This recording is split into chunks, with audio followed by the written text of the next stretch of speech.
आप लोगों को वर्कबुक के कुछ महत्वपूर्ण प्रश्नों के बारे में बताने जा रहे हैं जो सामान्य तौर पर परीक्षा में आया करते हैं।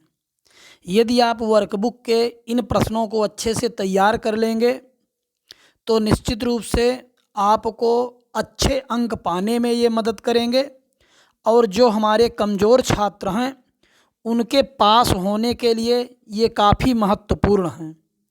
तो ऐसी स्थिति में आपको यह ध्यान रखने की ज़रूरत है कि हम प्रत्येक पाठ से एक या दो प्रश्नों को लिए हैं जो परीक्षा के लिए बहुत ही इम्पोर्टेंट हैं, बहुत ही महत्वपूर्ण हैं। तो सबसे पहले हम लेसन फर्स्ट के क्वेश्चन आंसर देखने जा रहे हैं। कहता है, पहला प्रश्न है, why was the boy happy all the day? बच्चा पूरे दिन तक क्यों प्रसन्न रहा, क्यों खुशहाल रहा? तो उत्तर है the boy was happy all the day. बच्चा पूरे दिन तक प्रसन्न रहा बिकॉज, क्योंकि। क्यों प्रसन्न रहा? तो कहता है क्योंकि ही वोक बिफोर द मॉर्निंग, वह प्रातः होने के पहले अर्थात भोर में ही जग गया, सुबह ही जग गया। And never said an ugly word, और एक भी भद्दे शब्दों का, एक भी गंदे शब्दों का उसने प्रयोग नहीं किया। तो एक बार फिर से, the boy was happy all the day, बच्चा पूरे दिन तक प्रसन्न रहा। Because he woke before the morning, क्योंकि वह भोर में ही उठ गया, प्रातः ही उठ गया। And never said an ugly word, और एक भी गंदे शब्दों का प्रयोग नहीं किया। तो निष्कर्ष क्या निकला कि बच्चा दिन भर इसलिए प्रसन्न रहा क्योंकि वह सुबह जग गया और एक भी गंदे शब्दों का प्रयोग नहीं किया, एक भी भद्दे शब्दों का प्रयोग नहीं किया, इसलिए बच्चा दिन भर प्रसन्न रहा। तो फिर से इसको दो बार जहाँ पढ़ लेंगे अपने आप बनने लगेगा। प्रश्न से ही ले लेंगे, तो the boy was happy all the day because he woke before the morning and never said an ugly word. फिर से, the boy was happy all the day because he woke before the morning and never said an ugly word. प्रश्न number 2 है इस पाठ का, what did the boy remember to do before going to bed? बिस्तर जाने के पहले बच्चा किस बात को याद रखता है, किस काम को याद रखता है, किस काम को करने के लिए याद रखता है?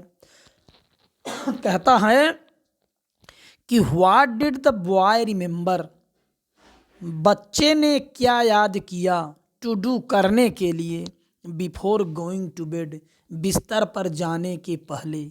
बिस्तर पर जाने के पहले बच्चे ने क्या करने को याद किया? तो बहुत सरल है, हम व्हाट को हटाएंगे तो डिड अपने आप अंदर चला जाएगा। तो डिड अफर्मेटिव वाक्य में लगाते नहीं तो मुख्य क्रिया का सेकंड फॉर्म हो जाएगा। तो हो जाएगा the boy remembered, to do को हटा देंगे, उसकी जगह लिख दिए हिज प्रेयर, और फिर वही उतार दिए बिफोर गोइंग टू बेड। तो बन गया the boy remembered his prayer, बच्चे ने अपनी प्रार्थना को याद किया बिफोर गोइंग टू बेड, बिस्तर पर जाने के पहले। बिस्तर पर जाने के पहले बच्चे ने, लड़के ने अपनी प्रार्थना को याद किया। तो फिर से ये प्रश्न से ही इसका सब उत्तर है, केवल टू डू को हटाएंगे और उसकी जगह हिज प्रेयर लिख देंगे। व्हाट को हटाए तो डिड अपने आप हट गया, मेन वर्ब का सेकंड फॉर्म लग गया, तो हो गया the boy remembered. To do को हटाए तो हिज प्रेयर लिख दिए और शेष उसी को उतार दिए बिफोर गोइंग टू बेड। तो फिर से, the boy remembered his prayer before going to bed. ये हमारे दो प्रश्न पाठ 1 के रहे, लेसन फर्स्ट के रहे। लेसन सेकंड में देखिए, in what places does malaria acquire most?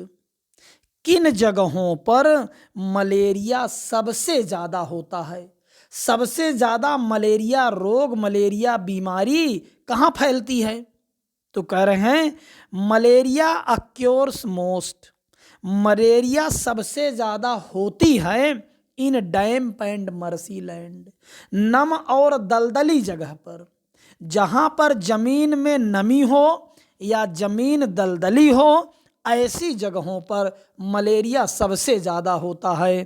तो malaria occurs most in damp and marshy land, केवल आपको जोड़ना है डैम्प एंड मर्सी लैंड। दो बार जहां आप याद कर लिए damp and marshy land, damp and marshy land, तो आपका प्रश्न तैयार हो गया।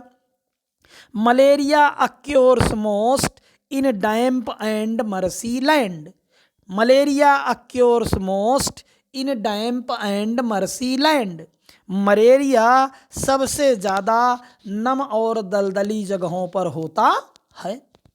तो दूसरा प्रश्न क्या कहता है? In what places malaria does not acquire and why? वह कौन सी जगह है जहां मलेरिया नहीं होता और क्यों नहीं होता? पहले वाले प्रश्न में हमने देखा कि मलेरिया ज़्यादातर कहाँ होता है, सबसे ज़्यादा मलेरिया कहाँ होता है। अब हम लोग देखने जा रहे हैं कि वह कौन सी जगह है जहां मलेरिया नहीं होता है, और नहीं होता है तो क्यों नहीं होता है। तो कहते हैं malaria does not acquire, malaria नहीं होता है इन ड्राई डेजर्ट कंट्री, शुष्क और रेगिस्तानी देशों में। मलेरिया शुष्क और रेगिस्तानी देशों में जगहों पर नहीं होता है। जो जगहें शुष्क हैं या रेगिस्तानी हैं, ऐसी जगहों पर मलेरिया नहीं होता है। पहले प्रश्न का उत्तर रहा। फिर उसी में एंड व्हाई, और क्यों? तो कहते हैं because mosquitoes can not breed there, क्योंकि वहाँ पर मच्छर पैदा नहीं होते। Because mosquitoes can not breed there, क्योंकि मच्छर वहाँ पैदा नहीं होते।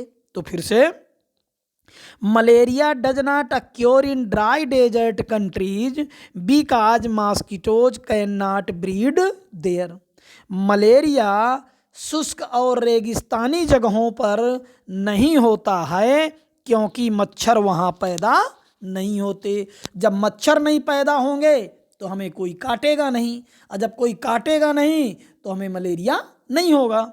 तो फिर से malaria does not occur in dry desert countries because mosquitoes can not breed there. यदि हमारा वीडियो आपको पसंद आया हो तो लाइक करें, सब्सक्राइब करें, शेयर करें। धन्यवाद।